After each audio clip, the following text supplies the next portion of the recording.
Ayan, ito yung ating nata na isasama natin sa salad, guys. Ayan. Pakukuluan natin siya. Pakukuluan natin siya. Mamatamisin natin siya. Ayan, papakulo tayo ng tubig at lalagyan natin siya ng sugar. Tapos ihulog na natin yung ating nata, guys. Ayan. Mamatamisin natin siya para matamis. Pag bumili ka kasi ng ng nasa bote, mahal. Ito, pwede na tong pasama sa salad, oh. Talagang 50 pesos. Ayan. Kasi nasa lata, bibili ka mahal, tapos maliit lang siya. Ayan, guys. Papakuloan natin siya. Ayan, guys, oh. Paluto-luto na yung ating nata, oh. Nag-iba na yung kulay niya. Ayan, guys, hanguin na natin siya, tapos palalamigin natin. Natin siya sasalin dun sa gagawin natin sa salad. Ayan na, guys, oh. Yan yung salad natin. Tapos lalagyan natin siya ng pineapple na bilog nasa lata. Yan, kasi wala pang nabibili na bunga.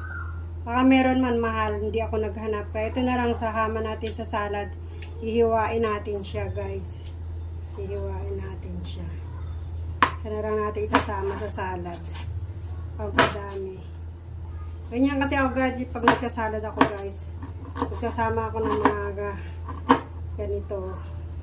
Para dumami sa salad natin. Kasi mahal din yung mga malalaking salad ngayon, guys. Ito, haluan natin siya. Ayan na. Tapos lalagay na natin nata. Yung ating nata. Ayan, lagay na natin yung nata natin, guys. Ayan na, dumami na siya, diba? Oh. Baby. Dumami na yung ating, gagawing salad. Ayan. Dumami na siya. May walang ganun. Akala na yun, tira. Rose cream.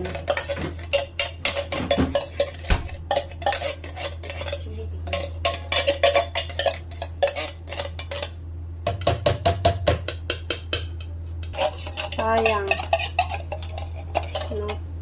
Ayan, guys. Sarap ng ating salad.